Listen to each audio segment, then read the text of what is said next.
Good afternoon, everyone, and welcome to Kundalini Yoga. I'm Jessie, and we're going to do something a little bit different today in terms of meditation. So we're going to start a journey together, and each week we'll be doing a different meditation. Each of the meditations we'll do will be 11 minutes, but you can also do them much longer. At times they do suggest that you're doing it for 31 minutes and upwards of that. But we will start with the 11-minute meditations, and we're going to be taking a journey through the 21 stages of meditation. This was a book written by Gurucharan Singh Khalsa and includes Kundalini Yoga as taught by Yogi Bhajan. So I'm going to read a little bit about meditation and just to introduce the topics for some of you who it may be new to, and then just talk a little bit about what this journey will look like together. Okay, so the stages of meditation starts off by saying, when we meditate, we begin where we are, as we are. Then we steadily sharpen our consciousness, clear our mind, and strengthen our body. This happens in stages.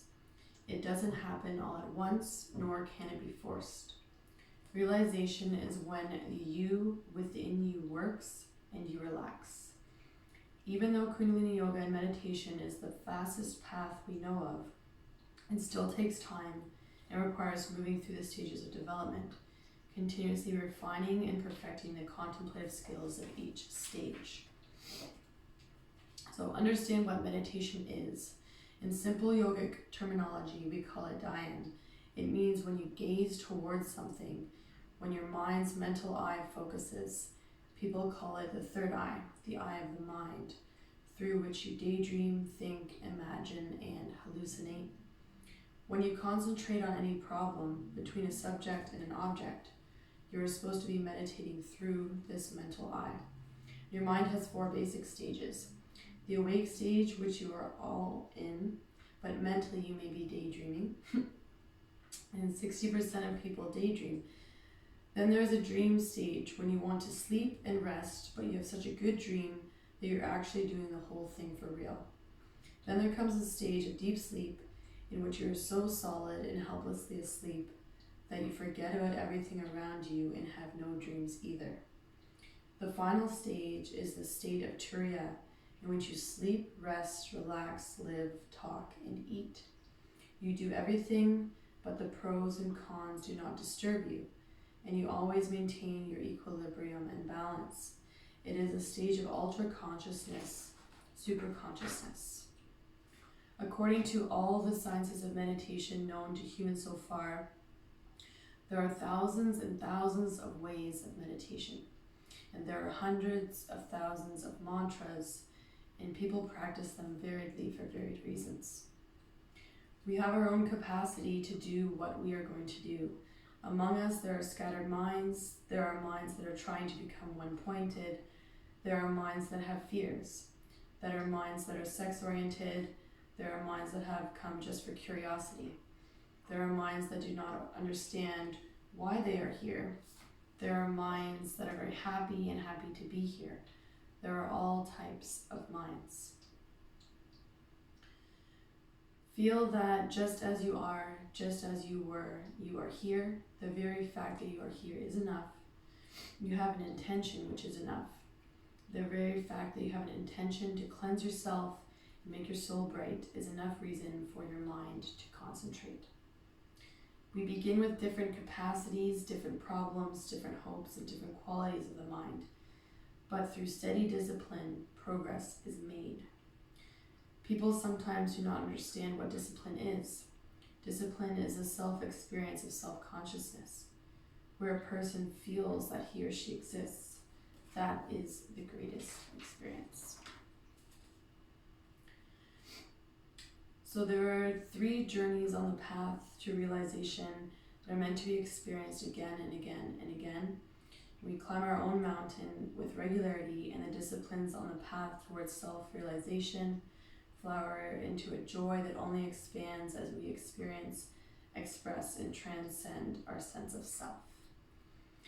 And so in the stages of meditation, there are 3 different journeys that they discuss. The first journey is the crystallized self.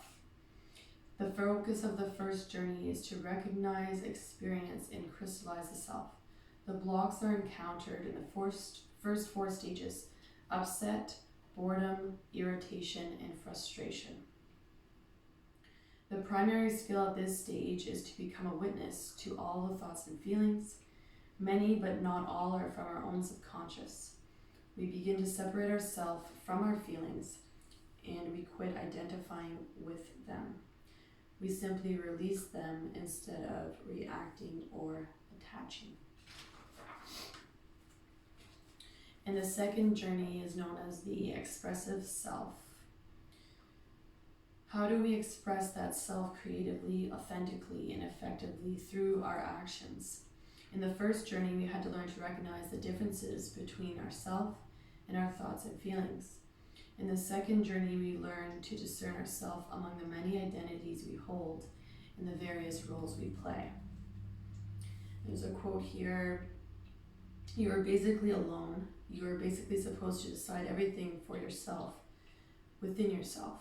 But you are also a social animal, therefore you will relate to the creativity and corresponding relationships of the surrounding world, which creates your individual identical identity or position in relationship to everybody else. If you lose your identity, then you are just like sheep regimented into a group. That's not human. You must maintain your identity. You must maintain your individuality.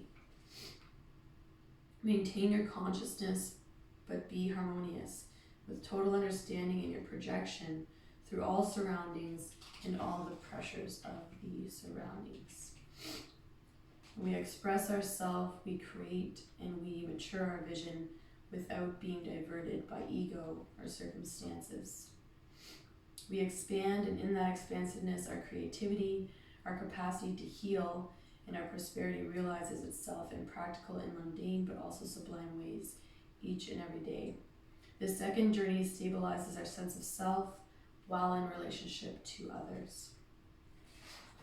And the final journey is the third journey, the transcendent self. The focus of the third journey through the 21 stages is merger and the transcendent self. In the first journey, we master the differences between ourself and our emotions. In the second journey, we mastered being and expressing ourself within the game of polarities. In this final journey, we sublimate our sense of self. By forging an elevated identity with our infinite self, within our finite self, we become spontaneous, creative, and flexible. The stages which form the base camp for this third journey mature and stabilize 2 basic meditative skills: the ability to project and expand our inner light and our consciousness, and our ability to become absolutely still, zero. So before we begin this final ascent, we must make a big change. We must put aside the ego. In this final journey, we become realized human beings. And as we continue through the stages of the 3 journeys, we shift our identification of the self from gross forms and experiences toward a formless sense of self that is both immanent and embodied, transcendent. So we're going to dive into the first journey, the crystallized self, and working through the 21 stages of meditation. So our goal together will be to work through each meditation together, doing them for 11 minutes, and we will have one each week. So over the course of 21 weeks, and with the intention as well that you're practicing the meditation daily during the week, and then we'll move on to the next meditation. Okay, great.